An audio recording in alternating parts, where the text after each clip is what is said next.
This is a video about a smart man quit a company because of poor work environment and mean bosses in Japan. And they told him to come back to their company once he left. This is a channel telling revenge stories, funny stories, horror stories, and anything interesting.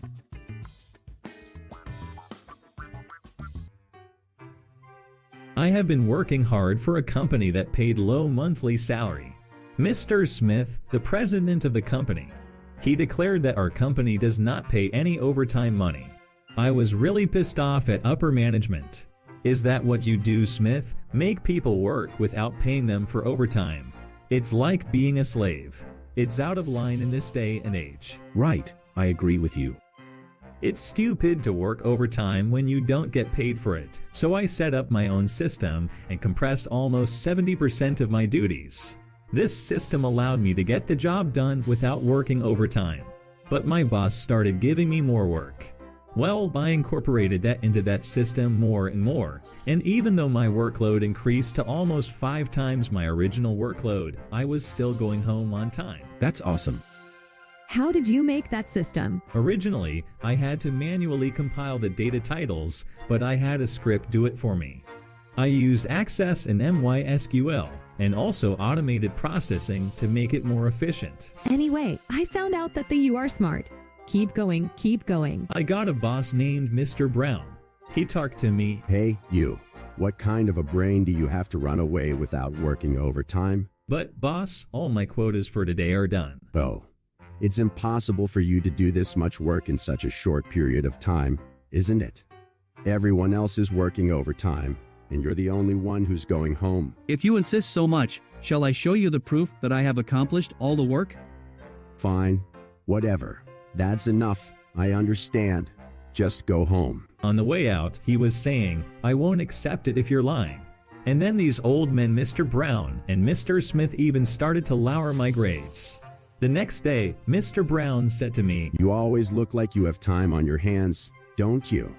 I want you to do all this work in one day. Make sure you work overtime today, okay? You can't just not work overtime, can you?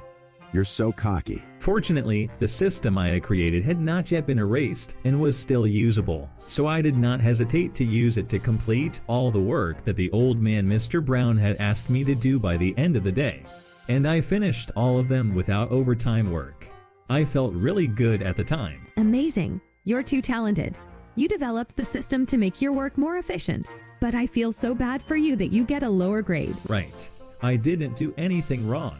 I was just trying to be more efficient. Brown and the upper management hated me for making a system. What you are doing is cheating. You're forcing other people to do what you're doing, aren't you? You're the only one who goes home before the rest of us. They gave me a negative evaluation. Of course, the system was not something I was instructed to create. It was something I created on my own. However, I was receiving a negative evaluation from the upper management. I was tired of working with Mr. Brown and Mr. Smith. They were calling me cheater and gave me a lot of swear words. I was so pissed off that I submitted my resignation as soon as I could. Mr. Smith looked at me with a smirk, as if he was happy to see me resigning. Well, I'm glad I was able to quit so easily. Damn bosses who can't even realize they've lost a good subordinate. It's a good thing you quit that kind of company. I hope you'll get a good boss at your next company. After quitting and changing to a new company, one day I received a phone call from my former boss, Miss Martin, who was a good friend of mine. We are having difficulty on our company without you. We're working so much overtime that I'm afraid I'm going to fall down from overwork. We've lost a talented man, and we're short-handed. I don't want to force you, but I'd like you to come back if you can. Miss Martin told me about the work situation after I left. In fact, Brown was apparently counting on my system to handle the workload. But a few months after I left the company, the trick went off and my own system shut down. Suck on that. That's what happens when you treat people badly. Miss Martin asked me to go to his office, and I reluctantly went there. I didn't really want to see that Brown and Smith face again. When I arrived, old bastard Brown started talking to me. I'm begging you to come back and do something about that incomprehensible system. He was counting on me, but it's faster if you do it by manually, and I don't get paid for overtime anyway. I don't know anything about it. I shrugged it off. Then Brown scolded me. Hey, don't play dumb with me. What you're doing is a crime. He snapped at me. What he was saying didn't make sense. I was baffled. I can imagine the rush at the scene. How stupid can you be, Brown?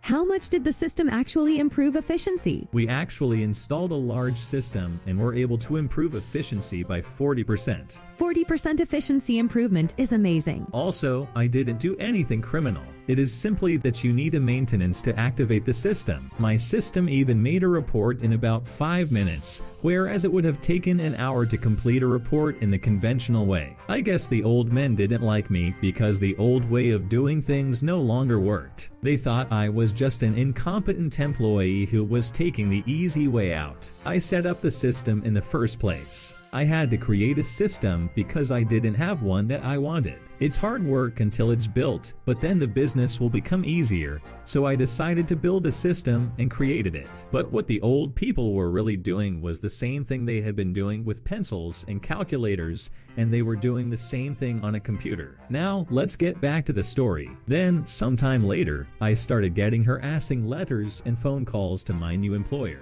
What kind of letters and phone calls did you get? To be more specific, I was told that I had committed a serious crime at the company. It is an injustice, and I am a person who only thinks of his own interests by using dirty trick. That's what it said. One day, when I was working at my new job, my boss asked me if it was true that there had been some bad rumors about me recently from you old employer. Is it true? I immediately knew who the bad rumor was coming from. I asked my boss, could it be Mr. Smith and Mr. Brown from my former employer? Yes, that's right. He said his name was Brown when he called me. Oh, that's one of the bosses who caused me to quit. What? How did he know you were in my company? After that, I talked to Miss Martin about this matter and asked him if she could somehow get those old guys fired. Yeah, I'm trying. My junior employees are in trouble because of the terrible harassment, including sexual harassment. I thought it would be better if those old guys were fired, so I reported it to the Labor Environment Standard. Good job, Martin. What's going to happen to those old guys? The next day, I received happy news from Miss Martin. The Labor Standards Inspection Bureau will be auditing the company in the near future. This is going to be the end of the road for them, as they will be fired. Ha ha ha. So stupid.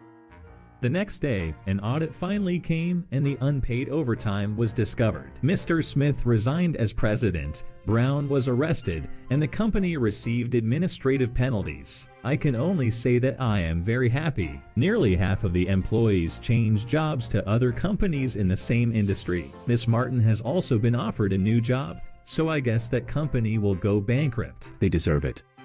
When you are looking for a job, you should check if the company is a dishonest company or not before you get a job. It may be difficult for students, but it's better than working for a dishonest company and dying from overwork or committing suicide. I hope you all choose a proper company.